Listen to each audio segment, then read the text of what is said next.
Super star Rajinikanth நடிப்புள்ள K S Ravikumar இயக்கத்தில் வந்த படம் தாங்க படையப்பா. இந்த படம் வந்து இப்போ சூப்பர் டூப்பர் செம ஹிட் ஆயிடுச்சு.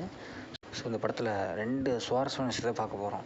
அதில் முதல்ல என்னென்னு பார்த்தீங்கன்னா ஓப்பனிங் சாங்கில் என் பேர் படையப்பா இளவட்ட நடையப்பா அந்த பாட்டில் வந்து ஒரு குழந்தை வரும் பார்த்தீங்களா.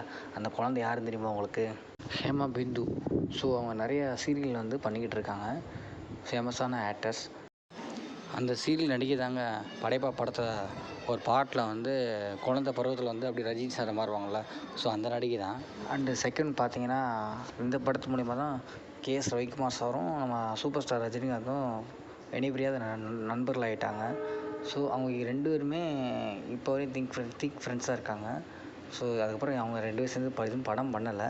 ஸோ லாஸ்ட்டாக ஒரே ஒரு படம் பண்ணது படையப்பா ஃபஸ்ட்டு பண்ணிட்டு அடுத்து ரொம்ப வருஷம் கழித்து ரிங்கா பண்ணாங்க. ஸோ அந்த படம் பெரிய வரவேற்பு இல்லை, ஆனால் இருந்தாலும் வந்து 2 பேருமே நல்ல ஃப்ரெண்ட்ஸாக இருக்காங்க.